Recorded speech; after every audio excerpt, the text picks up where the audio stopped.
روایت کرتے ہیں کہ ایک مرتبہ میں ابن عمر اور عبداللہ بن عمر کے ساتھ حضرت عائشہ کی خدمت میں حاضر ہوا، اور میں نے ام المؤمنین حضرت عائشہ رضی اللہ تعالی عنہا سے عرض کی کہ مجھے حضرت صلی اللہ علیہ وآلہ وسلم کی کوئی عجیب ترین بات تو بتائیے جو آپ نے رسول اللہ سے دیکھی ہو۔ اس پر حضرت عائشہ رسول اللہ کی یاد سے بیتاب ہو کر رو پڑی اور کہنے لگی کہ حضور کی ہر ادا ہی نرالی ہوتی تھی۔ ایک دفعہ کا ذکر ہے کہ رسول اللہ صلی اللہ علیہ وآلہ وسلم ایک رات میرے پاس تشریف لائے، میرے ساتھ میرے بستر میں لیٹے، پھر آپ نے فرمایا، اے عائشہ، کیا آج کی رات تو مجھے اجازت دیتی ہے کہ میں اپنے رب کی عبادت کروں؟ میں نے کہا، خدا کی قسم، مجھے تو آپ کی خواہش کا احترام ہے اور آپ کا قرب پسند ہے، میری طرف سے آپ کو اجازت ہے۔ تب آپ اٹھے اور مشکیزہ سے وضو کیا، نماز کے لیے کھڑے ہو گئے اور نماز میں اس قدر روئے کہ آپ کے آنسو آپ کے سینے پر گرنے لگے۔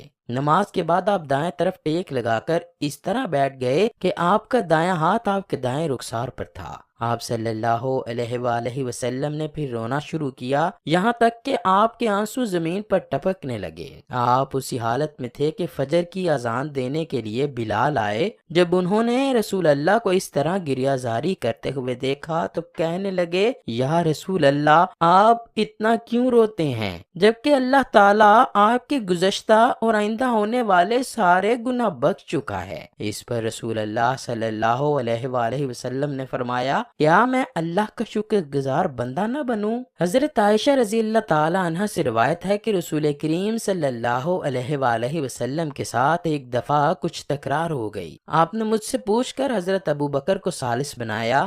آپ نے بات سن کر ذرا سختی سے مجھ سے بات کی تو رسول کریم فرمانے لگے، اے ابو بکر، ہم نے تجھے اس لیے تو نہیں بلایا تھا۔ حضرت ابو بکر نے کھجور کی چھڑی لی اور مجھے مارنے کو دوڑے۔ میں آگے بھاگی اور جا کر رسول اللہ سے چمٹ گئی۔ رسول کریم نے میرے باپ حضرت ابو بکر سے کہا، میں آپ کو قسم دے کر کہتا ہوں کہ اب آپ چلے جائیں، ہم نے آپ کو اس لیے نہیں بلایا تھا۔ جب وہ چلے گئے تو میں رسول اللہ سے الگ ہو کر ایک طرف جا بیٹھی۔ آپ صلی اللہ علیہ وآلہ وسلم فرمانے لگے، عائشہ، میرے قریب آ جاؤ۔ میں نہیں گئی تو رسول اللہ مسکرا کر فرمانے لگے، ابھی تھوڑی دیر پہلے تو تم نے میری کمر کو زور سے پکڑ رکھا تھا اور خوب مجھ سے چمٹی ہوئی تھی۔ ایک دفعہ کا ذکر ہے کہ حضور کریم صلی اللہ علیہ وآلہ وسلم فرمانے لگے، اے عائشہ، میں تمہاری ناراضگی اور خوشی کو خوب پہچانتا ہوں۔ حضرت عائشہ نے عرض کی کہ وہ کیسے؟ فرمایا، جب تم مجھ سے خوش ہوتی ہو تو اپنی گفتگو میں رب محمد کہہ کر قسم کھاتی ہو، اور جب ناراض ہوتی ہو تو رب ابراہیم کہہ کر بات کرتی ہو۔ حضرت عائشہ کہتی ہیں کہ ہاں یا رسول اللہ، یہ تو ٹھیک ہے، مگر بس میں صرف زبان سے ہی آپ کا نام چھوڑتی ہوں، دل میں تو آپ ہی ہیں۔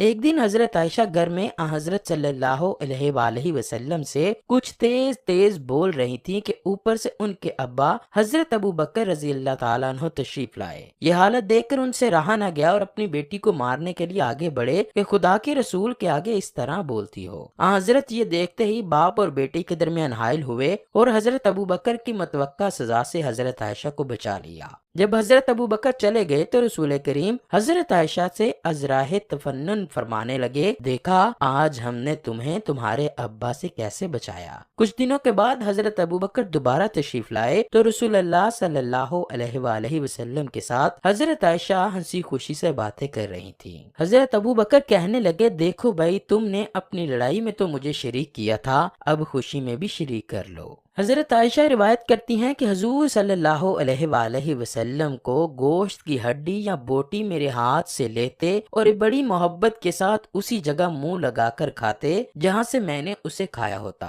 میں کئی دفعہ پانی پی کر برتن حضور کو پکڑا دیتی اور حضور وہ جگہ ڈھونڈ کر جہاں سے میں نے پیا ہوتا وہاں پر ہی منہ رکھ کر پانی پیتے۔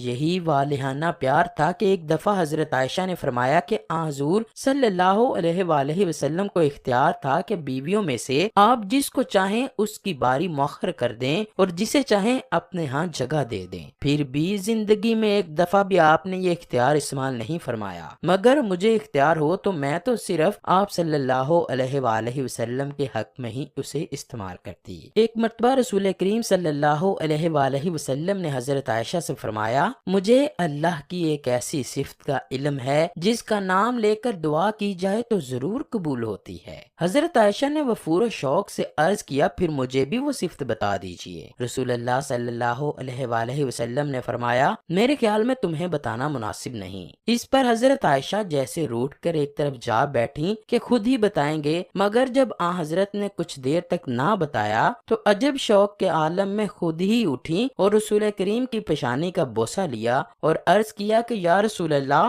بس مجھے ضرور وہ صفت بتائیں۔ آپ صلی اللہ علیہ وآلہ وسلم نے فرمایا کہ دراصل اس صفت کے ذریعے سے خدا تعالیٰ سے دنیا کی کوئی چیز مانگنا درست نہیں، اس لیے میں بتانا نہیں چاہتا۔ تب حضرت عائشہ پھر روٹ کر الگ ہو گئیں اور وضو کر کے مصلی بچھا کر بآواز بلند یہ دعا کرنے لگی، اے میرے مولا، تجھے اپنے سارے ناموں اور صفتوں کا واسطہ، ان صفتوں کا بھی جو مجھے معلوم ہے اور ان کا بھی جو میں نہیں جانتی، کہ تو اپنی اس بندی کے ساتھ عفو کا سلوک کرنا۔ حضرت صلی اللہ علیہ وآلہ وسلم پاس بیٹھے دیکھتے رہے اور مسکراتے جاتے، اور پھر فرمایا، اے عائشہ، بے شک وہ صفت انہی صفات میں سے ہے جو تم نے شمار کر ڈالی۔